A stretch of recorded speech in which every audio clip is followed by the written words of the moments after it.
What's up, guys? Welcome back to Big Block Blu-ray. And this is going to be my What I Watched video for May 2015, be episode number 5. This is going to be hopefully a short video. I'm going to talk about 10 movies I watched in May and just talk about them a little bit more than I'm able to in my pickup videos. Because if I was to talk about every movie that I got in my pickup videos, then my videos would be like 5 hours long. So this is gonna be, this is what I watched in May. This is not everything I watched, but it's the ones I wanted to talk about and basically elaborate on. So let's get right into it. First up here, I got Leaving Las Vegas. I know a lot of the guys from the Scumbags have talked about this film. Nick Darden in particular, shouts out to him. And I grabbed this at a pawn shop, and I don't think I'd ever seen this. I can't remember. If I did, it was so long ago I didn't remember it at all. And I got it really cheap at a pawn shop, and this movie is very, very good, guys. Please check this out if you haven't seen it. You got Nicolas Cage, Elizabeth Shue. He plays a alcoholic writer, and she plays a hooker. And basically, Nicolas Cage wants to drink himself to death. I won't tell you why. I mean, you have to watch the movie to find out why. But he decides to go to Las Vegas and end his life, in the bottom of a bottle. And they're just fantastic performances in this movie by both of them. I mean, they're just really, really good. It's such a twist on a love story. Just really great performances. Elizabeth Shue looks great in this film. Great acting performance from Nick Cage and Elizabeth Shue. He actually won an Academy Award for this. And I don't really want to say too much more other than just please check it out if you haven't seen it. I really would highly recommend it. It's a easy watch, goes quick, and it is rated R. It's not for the kids. But it's a really great film, and I believe they had it at Target for $5 for a while. So if you can find it, definitely check it out. Great movie. Next up, I checked out Legend of the Guardians. This is the Owls of Ga'Hoole. I really got this because Zack Snyder directed it, and I'm a big Zack Snyder fan. And I mean, mainly what I can say about this film is it looks incredible on Blu-ray. If you want to test out your TV or your sound system, or you just want to pop something in that looks really, really great on Blu-ray, grab this film. It's based around two owls and their brothers, and they get separated, and each of them goes to a separate faction of owls, and there's a bad faction and a good faction, and basically, it's kind of a cookie cutter movie where you have a bad and a good, and they have to do battle, and but it's a good story, and it's like I said, it's nothing you've never seen before. But it looks really great on Blu-ray. Zack Snyder has an incredible style, and the colors he uses and just the cinematography is really good. So if you haven't checked this out and you can get it pretty cheap, I would suggest getting it. And I forgot to give my ratings. But anyway, definitely give it a watch. If you're into that. If not, I would say you're not gonna miss anything if you skip it. But I gave Legend of the Guardians a B, and I gave Leaving Las Vegas an A for sure. So next up here, I got kind of nostalgic. I spent a day at the house while inside of my house was getting painted, and my wife and kids went to their mom's, and I was at home the whole day, and I decided to marathon all these, starting Conan the Barbarian. And I gotta be honest, I hadn't seen these in so long. I didn't really remember them much, but this one, this one was pretty bad. I mean, I gotta be honest. I wouldn't be sad if I never watched this again. I mean, it's not terrible. It's very, very cheesy. It's very at the very start of Arnold Schwarzenegger's acting career, so he barely has any dialogue in the film.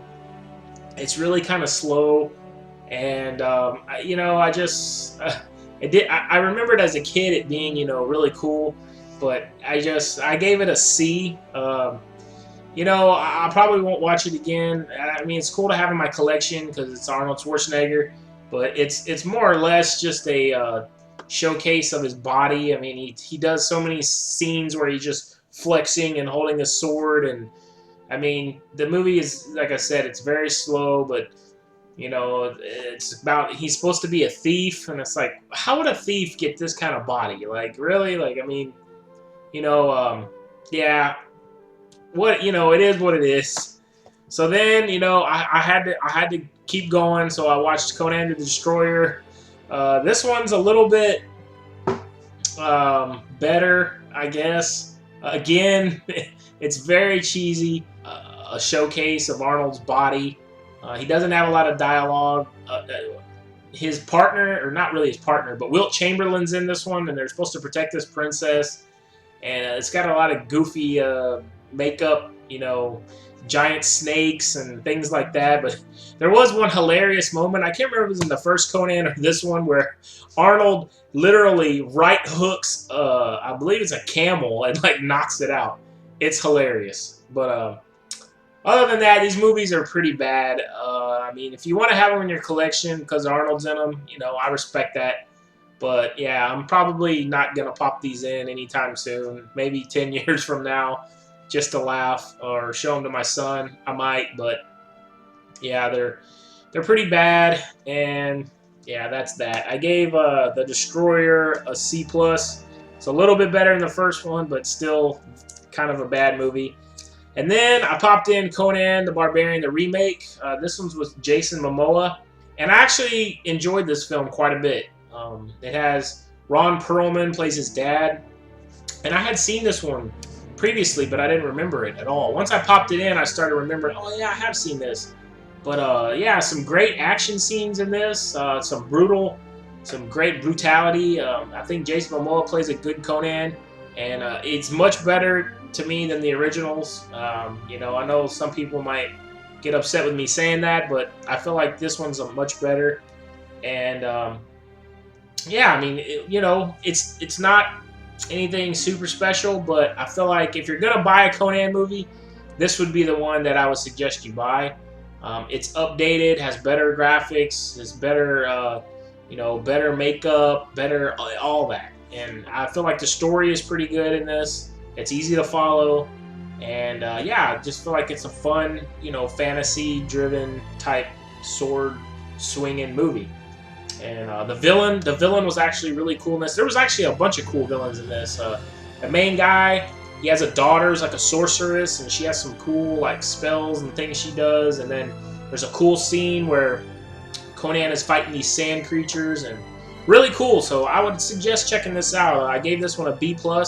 Like I said, it's not a 5-star movie, or you know, it's not a masterpiece or anything like that. But I feel like it's a good watch, and I definitely will watch this again. I'm glad I have it in my collection. Next up, I checked out John Carter. I'd never seen this film, and everybody said, well, most of the people I've heard talk about it say it's pretty good, and that's how I felt. I mean, it was pretty good. It was kind of way out there. Like, I don't know. I didn't know the story of John Carter. I didn't know. You know, I don't know if it's a comic book or a book or something. But yeah, it's like, it's kind of strange. Whereas, you know, it's set where the human time is like in the Old West, and then he finds a portal and he gets transported to Mars, and then there's like all these people on Mars that fly these you know, space machines and stuff, and it's really out there. But yeah, I mean, it's a fun movie, you know, fun adventure film. I really like Taylor Kitsch. He's the star of this, and something about him, he's just got a charisma or something. I don't know. I really liked all the movies he's been in. I've enjoyed. I liked him as Gambit. I really liked him in Lone Survivor. I liked him in this film. But yeah, I mean, this one's kind of out there. Man, and like, I guess this was like the biggest Disney flop ever, because they spent like $500 million on the budget or something and didn't get any of their money back. And I can kind of see why. I mean, you know, it didn't really have anything that sucked me in, but you know, it's decent. Give it a watch if you can. I gave it a B. Next up, I checked out Mad Max. I'd never seen this. Got the Scream Factory here from Best Buy.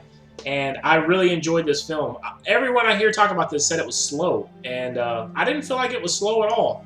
I felt like the scenes, you know, moved along pretty well, and it told a good story. And I actually felt like the Road Warrior was a little bit slower than this one, because in the Road Warrior there are some incredible action scenes, don't get me wrong, but there's some incredible action scenes in this, especially for the budget that they were given. Some amazing car crashes and some cool cars in this. And I can't believe I'd never seen this before, but I was never really a fan of Mad Max, and I'm not really a fan of the post-apocalyptic genre as a whole, to be honest. But I really enjoyed this movie. I gave it an A. Yeah, it was a little bit slow in some areas, but the villain was cool, Toe Cutter. And, you know, I felt like it was a good story. Kind of like a take on like the Punisher type story. I guess the Punisher probably borrowed from this. I don't know, but anyway, it's kind of that. I don't want to spoil it, but you know, he kind of loses everything and basically becomes who he is because of that. And the only thing about this one is it wasn't post-apocalyptic at all. It was like set in a normal time, and I didn't, you know, I didn't see the. It was weird because from this one to Road Warrior, it seems like, you know, the world comes to an end, but it doesn't really, you don't really know why. But yeah, I really enjoyed Mad Max, and this one's got incredible special features on it, so definitely pick this up at Best Buy if you can find it. And I felt like it was a really good film. Road Warrior I checked out next, and yeah, I'd never seen this one either. Lord Humongous was hilarious in this. Like, it's like a a bodybuilding, like hairless, mask-wearing crazy guy, and it's just, you know, their fight for gasoline and stuff. I thought it was a lot of fun. There's a lot of cool action scenes in this. It's really over the top and crazy, but fun movie, and definitely worth $5 from Best Buy. These were on sale for $4.99. So, well, this was in Part 3. I didn't watch Part 3, but yeah, it says on the back here, breathtaking and astonishing action masterpiece. I don't know if I'd go that far. I mean, I feel like it's a good movie. I gave this one a B+, but I wouldn't go with a masterpiece. I mean, now the next one I'm going to talk about, maybe so. But, you know, this was fun, and, you know, pretty much everyone knows about the Road Warrior, so I don't really have to say much more. I don't have to recommend it much more. After that, I did check out Mad Max Fury Road in the theater. Loved it. Now, as far as masterpiece goes, action masterpiece, I could probably say yes to Mad Max Fury Road. I gave it an A+. I thought Tom Hardy was great. Charlize Theron was amazing. Their fight scene between those two was so cool, man. So awesome. To see like a strong female like fight off Tom Hardy like that was so badass. Reminded me of Mr. and Miss Smith, like the fight they had. Just incredible fight scenes, incredible action scenes, way over the top. The guitar player shooting flame out of his guitar, just so much fun. I can't wait to see that movie again. I can't wait till it comes out on Blu-ray. And I feel like it's the best Mad Max movie. I mean, I like it more than 1 and 2. And I don't think I've ever seen 3 all the way through. And but I know I'll like it more than 3.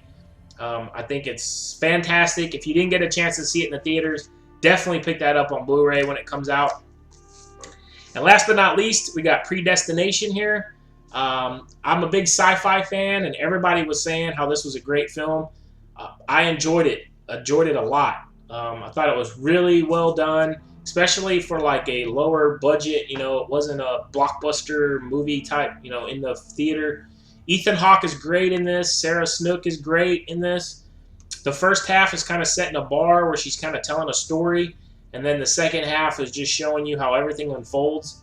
I do feel like I need to watch this again. It's kind of like Looper, where I feel like to fully understand it, you kind of got to watch it 2 times, knowing what you know from the first time you watched it, because there's a lot in this film, man. It really, you got to really pay attention. But it's a well-made, awesomely shot film. The cinematography's great. You know, I can't imagine they didn't have that great of a budget, so I feel like they did a great job with what they were given. And man, just a really, really fun, cool time travel movie. I definitely suggest you check it out if you are a sci-fi fan, or if you like Ethan Hawke, or any kind of like Looper, those type movies, definitely check this one out. I would say go ahead and buy it because you won't regret it. I gave it an A-. I just thought it was great. So there you go, guys. That's 10 films. I try to do it as fast as possible. Let me know down in the comments which of these have you seen, or which of these are you gonna see. And thank you for watching, and stay tuned next month. I've already got 4 titles that I want to talk about, and I'm still working through those. So let me know that you like these videos. Give it a thumbs up, and we'll see you next time.